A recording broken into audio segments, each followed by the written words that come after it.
All right, everybody. Welcome back to the Gridiron Uncensored podcast. We got a good one tonight here. Florida State. We're in the ACC finally. I feel like it took a minute to get through the Big 12, all the damn conference realignment. It's going to be the same way with the ACC. And, Florida State, you're on deck because we're going from 2024's worst to first. And, yeah, Stanford, you got beat out by freaking Stanford, man. Like, come on. Hey, look, like I said, it is what it is. Do better, and you won't be here next year. Do better, and you won't be here next year. That's right. So let's talk. We like to start, back before we look forward. So 2024, I know you guys don't want to relive it, but just real quick, start off with a tough loss there in Dublin, and that was kind of like, okay, what's going on? Boston College, we kind of expected them to be all right, but then the Memphis loss, and it just kind of kept going. At least you beat California in the Charleston. Thank God for that. Otherwise, it'd been even worse. But look, it's done. It's over. Let's move on to 2025. I know you guys are tired of seeing that. You've been the brunt of all the social media, hate for the last year, and since the end of the 2023, playoff snub. Because I still believe you're snubbed. Don't let anybody fool you. Blake, I guess he dipped out. Okay. Yeah, we'll keep rolling. He'll get back. There he is. But yeah, so either way, let's talk 2025 because this is a massive coaching change. The team change, not as big as some of the other teams that we've seen, in the portal, but still 23 in, 33 out. What about the coaching side there, Trev? I mean, it's a wholesale change. Yeah. I mean, it's wholesale. I mean, obviously, a lot of people already know, but I'm only going to really touch on a couple of them. Big ones. Gus Malzahn is now the offensive coordinator. Tony White, defensive coordinator. Zach Arnott is a defensive analyst who's also, you may recognize him. He's a former head coach from Mississippi State. Tony White is formerly defensive coordinator at Nebraska. And obviously, everyone knows Malzahn was the failed coach at UCF. So there's that. You had to flame him like that, huh? So we'll see if, since he can't get UCF on board, we'll see if FSU is more his speed. We'll just go with that. Blake, what do you think? That's pretty much all I got for coaching.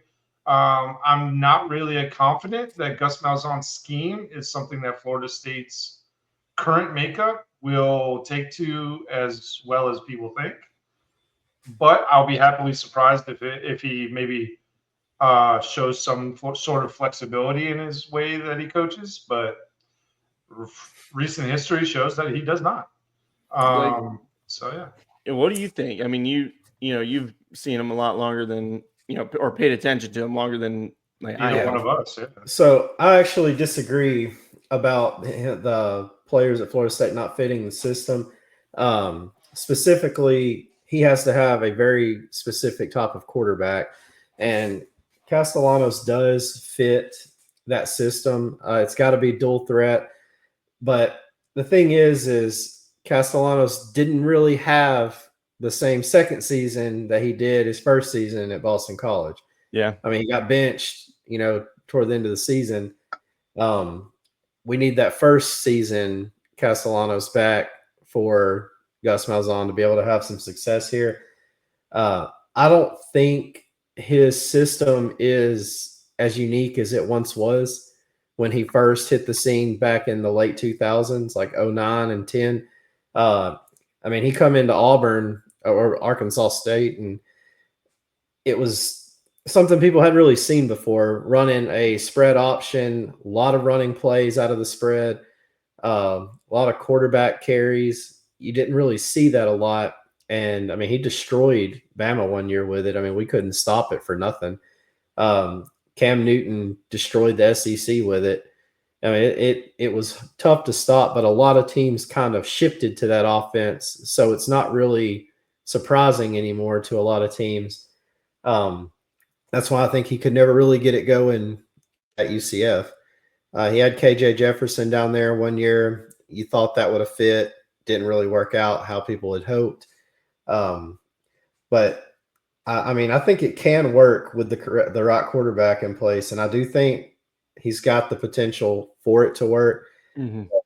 You know, it's been proven just because you have players there doesn't mean it's going to gel and work out for you. Yeah, I mean, I give him a hard time, but I know Castellanos was his recruit way back when he was initially recruiting people, but I don't think Castellanos is the same caliber as what Malzahn's used to having as far as a runner goes. I think he's okay. I mean, I think Levitt's a better runner than Castellanos.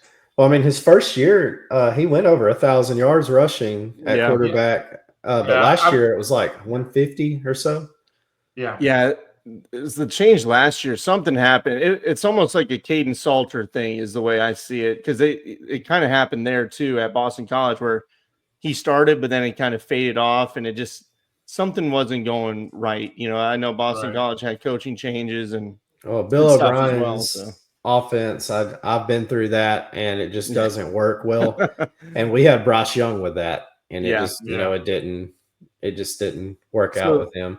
That's where I hear what you guys are saying, and I'm kind of right there with both. Like, I think it could work. It definitely can. I want to see it, but it could also, fumble the bag again. But I'll say I like the Tony White hire. I think that's a good one. Bringing him in from Nebraska, they've had solid defenses, and they've been lacking on offensive side there. So bringing him in, and it's a culture change. You're trying to reset. Okay, how the hell did we get there in 23 to being on the cusp of the playoff? We all know what happened, whatever. But the point is, how do we get our culture back to? We need to get the right players, right scheme, and also have these guys locked in. So I think it's the hires are good in that realm as well. Real quick, looking at the portal side, because coaching side, we've covered that, hammered that down. Portal and some of the numbers, returning production, they're bringing in 59% production return, and their S&P plus or SP plus is 36th in the country is kind of where they're sitting. And a lot of that's old data from last year, but it also brings in recruiting and all that other stuff. So you talk, Florida State's loaded with talent. They're always a talented team. They recruit well, but then you bring in the 6th portal class. So that's important. We saw it last year too, though. They had a really big portal class. Things didn't obviously work. Quarterback situation, whatever. This year, I think Castellanos is better than DJU. They brought in Jeremiah Wilson, and then the offensive line haul. They're totally retooling that. Yeah, absolute retool. And then a couple of guys, they did lose some key ones. Patrick Payton, Marvin Jones Jr., Malik Benson. I know some of the guys didn't, work out for you at Florida State, but they're still talented guys and depth pieces. So, what do you guys see on the portal? Well, I mean, you gotta make a mention. The projected number 1 wide receiver is a transfer portal guy, and that's Deuce Robinson out of South USC. Yeah, and I mean, he's a massive body. He's going to give Castellanos plenty of plenty of spots to where he can get him the ball. But he's not the only wide receiver they're bringing in. I mean, there's that Squirrel White from Tennessee, who's very. I don't know. What's the name? I practiced his name so I wouldn't laugh. And here's Blake just giggling. Sorry. Dude's name is Squirrel. I mean, I'm sorry. You can't help it. I'm not. That is nuts. I totally get the giggle. I promise. I get it. Sorry, though. Carry on, my friend. We apologize. But no, like their portal class is solid. I love it. I actually love the guys that they ended up bringing in. James Williams, an edge rusher from Nebraska. Stephon Thompson, also a linebacker out of Nebraska. Shocker that Nebraska players are coming to Florida State.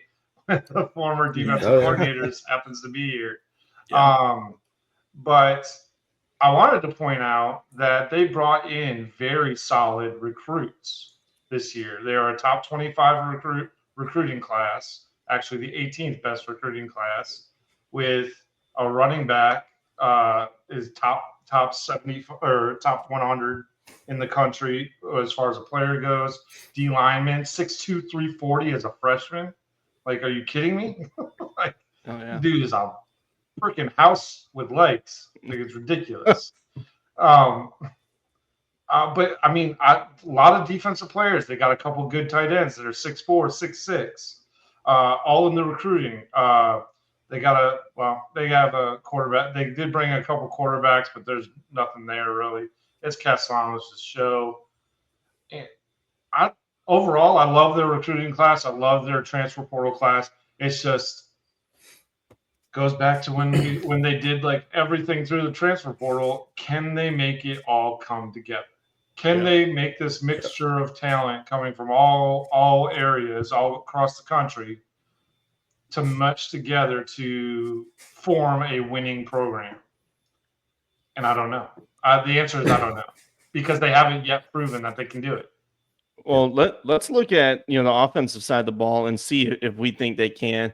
Real quick, it's not updated. I don't know why 24/7 doesn't update it after the spring portal, but their team talent composite, Florida State is 13th, in the country, 3 5-stars and 41 4-stars per, the 2024 numbers. Obviously that changed with the portal, but still it's going to be in there somewhere plus minus, a few. So, I mean, again, they have talent. In offense, you bring in Castellanos. If he can get back to his 2023 self, the running game ability is there if, the offense clicks and the offensive line gels. His passing ability isn't bad either. He just, again, last year, there's so many turnovers. If he can get back to what he did in 23, this team will move the ball. It'll win games. There's people outside. You mentioned the wide receivers. Running backs got options. They brought in Sawchuk from OU. They got Rodell Williams as well. I think that he transferred there last season, right? He got from Bama. And then really it's the offensive line.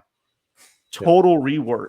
And you brought in a ton from the portal and a lot of good looking, dudes, honestly.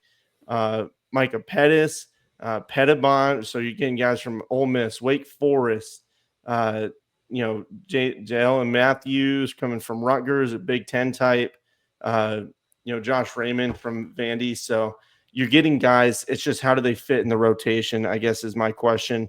How do they gel? Outside that, boys, what do you see on the offensive side? We know the players. We've kind of touched on it. Can it click? So I've got it broken down like this. Their biggest problem last year was scoring. But which they had everything that could be a problem was a problem for Florida State. But it all started up front. They had atrocious offensive line play. I mean, they did different. It was awful. They had a different starting lineup, I want to say, almost every game. They never had like a set starting 5 up front. DJU, we said it last season, wasn't the greatest quarterback, but he was serviceable. Mm-hmm. But he's not serviceable when people are in his face all night. And he very rarely had time to set and throw. Granted, when he did, he threw interceptions. It was a recipe for disaster. Perfect storm. Yep. And so, and I've got to talk about the defensive side too, just because it plays into what I'm saying here. Sure. I only really see 2 weaknesses in the team. And that is offensive line and then secondary, because they're losing 3 starters in the secondary, and they were veteran players too. So they need some of these guys to step up that are coming in. And then the offensive line rework, like y'all were already talking about, that has to pan out. But I don't think it can be worse than last year. And Gus Malzahn is actually very good at coaching the offensive line, and he's bringing his offensive line coach with him, I believe, to Florida State. So there's some continuity there with him, and he's used to this guy, and he knows him and knows his system and stuff. So I think there is a good recipe in Tallahassee. But it all starts with up front on the line. Castellanos has to be productive like he was in 2023. I got some players to watch. Trevor already mentioned two of them, Deuce Robinson and Squirrel White. I think Squirrel White is actually a huge pickup because the dude can flat out fly. It wouldn't shock me if he's the fastest player on the team. I mean, his name's Squirrel. I mean, what do you expect? Oh, he's squirrely, man. That dude, he can flat out fly. And then at running back, Roydell Williams, I mean, I watched him at Bama. The dude is an absolute hoss. I mean, he's very hard to get on the ground. He can run right through people. He's just been plagued with injuries. And I hope that doesn't happen to him this year because I think he could thrive in a Gus Malzahn offense. And then Cam Davis behind him, a lot of Florida State people are really big on him. I don't know. I haven't seen much film on him. I don't think he played a whole lot. Or when he did, he probably got like a yard and a half a carry because the offensive line was so bad. But on the defensive side, Darrell Jackson Jr. is an absolute unit of a human being up front. Yeah. And I mean, I think he's going to have a phenomenal season. They didn't have a whole lot of issues up front on the defensive side. It was mainly secondary.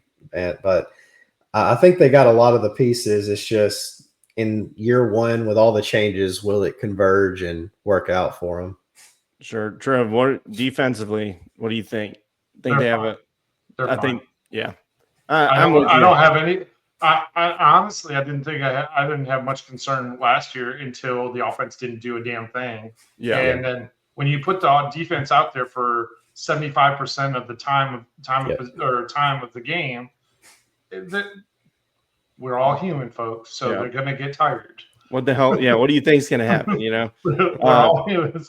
There's always so much energy going around, and the offense needs to at least be able to split the game up and slow the game down a little bit. Although Gus Malzahn's known for moving things along pretty quickly, but if they can hold on to the ball and not turn it over, which would be a huge improvement. If they just do that, hold on to the ball and don't turn it over. If Castellanos can do that within Malzahn's offense, I think they'll be fine. And I think the defense will be able to stop just about anybody.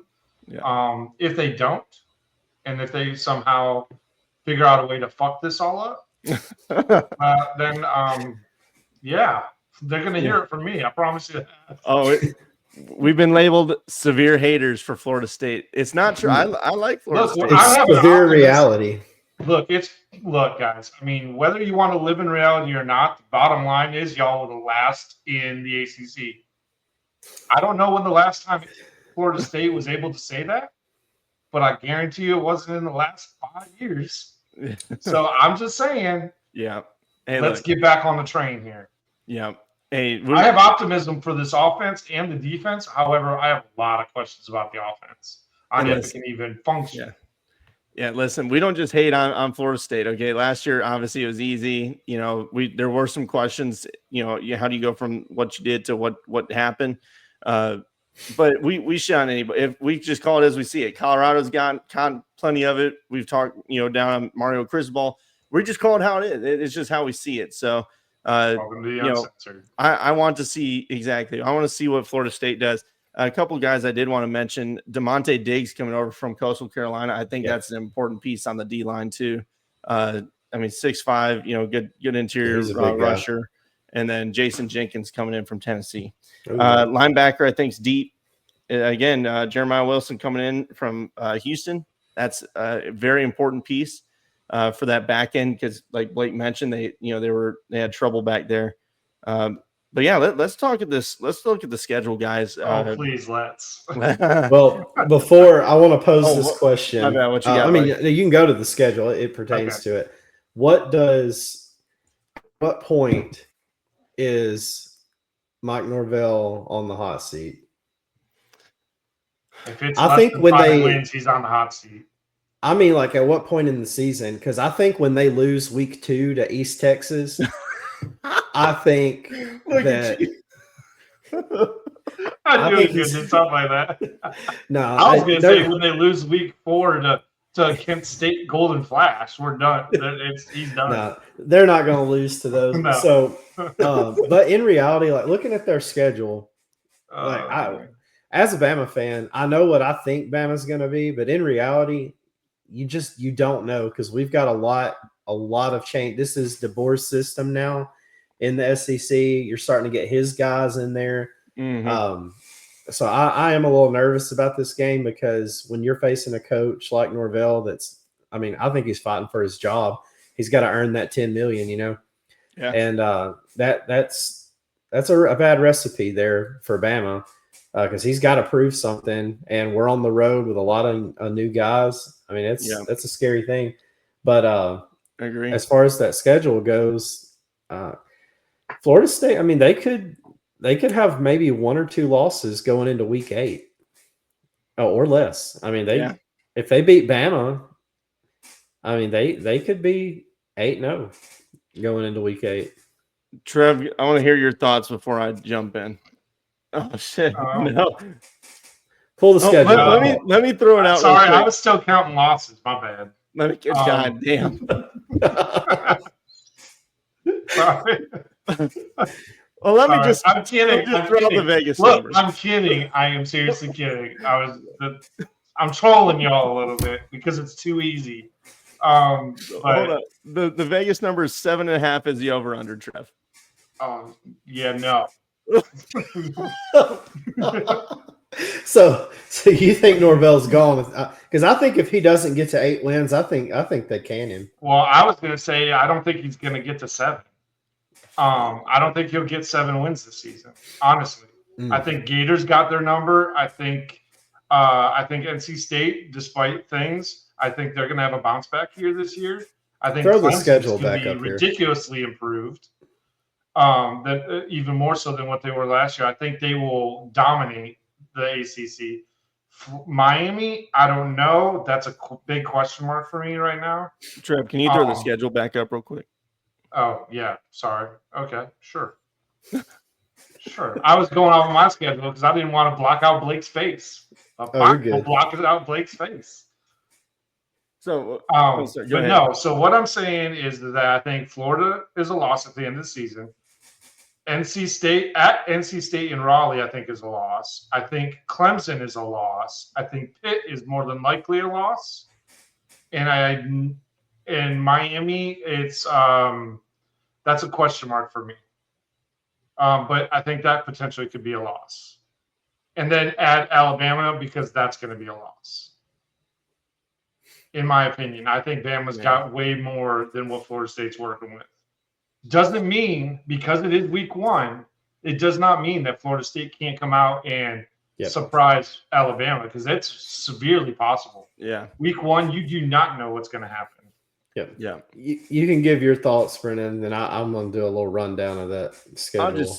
I'll just say on my end, Alabama, obviously new quarterbacks in, the Milroe era is gone, but you did, you're coming off, tough bowl loss when you had your full team and you lost to a team that couldn't complete a forward pass.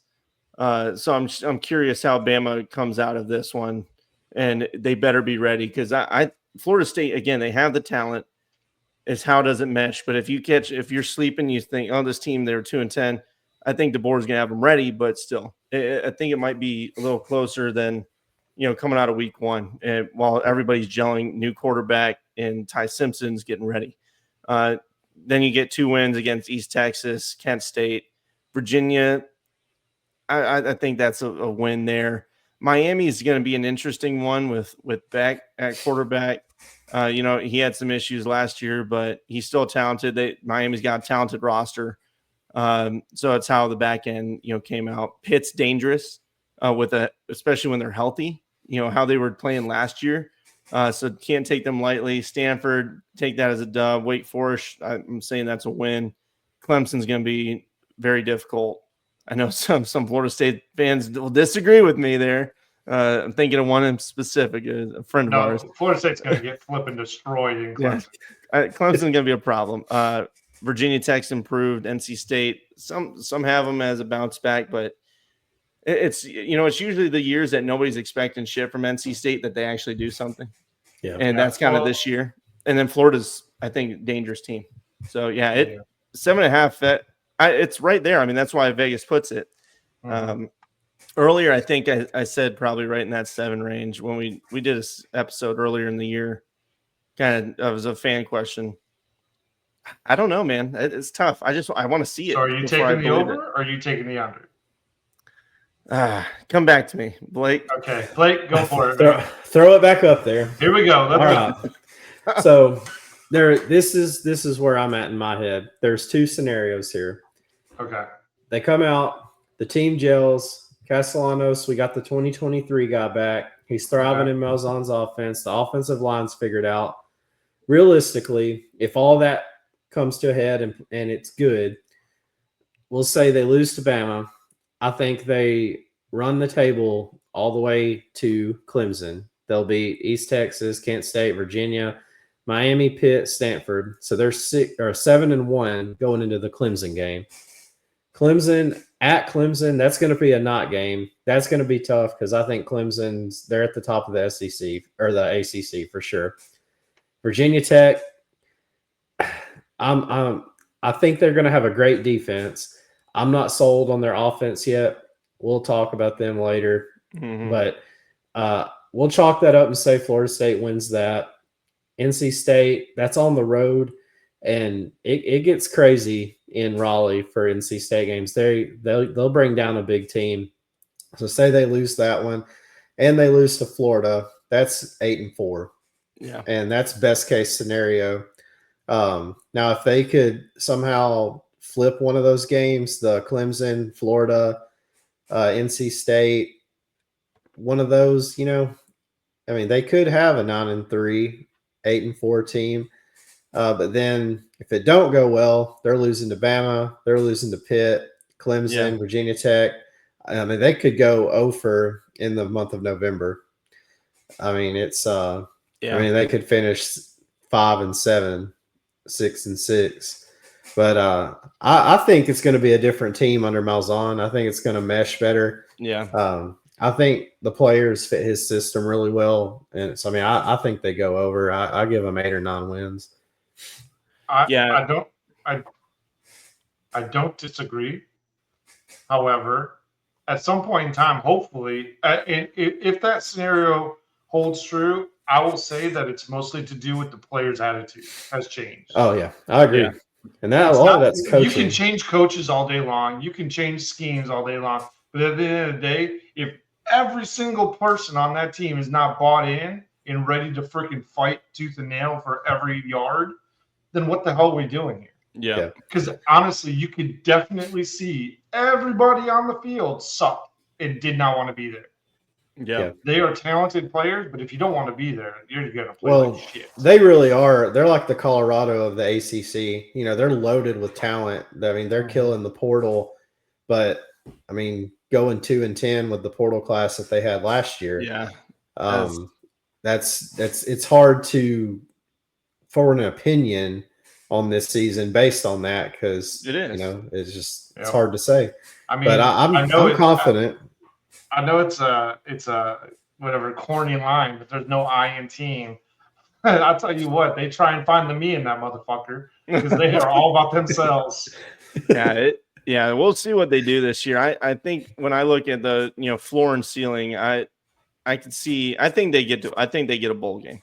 I think they go floor is 6 wins, ceiling I'd say 9. So that's probably where I'm at. I don't think they'll get to 10 unless Castellanos just goes fucking off. But I'd say somewhere between that 6 and 9 category. I think I'll hit under. I'll say 7. I just need to see it before I can believe. On this team, I hate saying that. Yeah, but I'm under. Pitt's dangerous. Miami, I don't know. We'll see what happens. Guys, let us know what you think. Let us know in the comments. Again, we're outside looking in. We give you the best idea that we have here. So tell us what you think. Are we too harsh on them? I don't think so. But prove us wrong. Prove us wrong. Let us know why. All I can say is hopefully your team can prove us wrong, and then they actually go above what they're expected to do instead of ridiculously below what they're expected to do. Job's on the line here. It's no doubt about it. So tell us what you think. What would it take for Norvell to be fired? And what would it take for him to be retained? What do you want to see from this season? What are your expectations? Hit us in the comments, subscribe, all that good stuff. Share with your buddies, and flame us if you got to. But whatever happened, baby. We can't help it. All right. We appreciate you guys watching. Anything else, gentlemen, before we shut her down? Nope. Good to go. All right. Take it easy, guys. We'll see you around.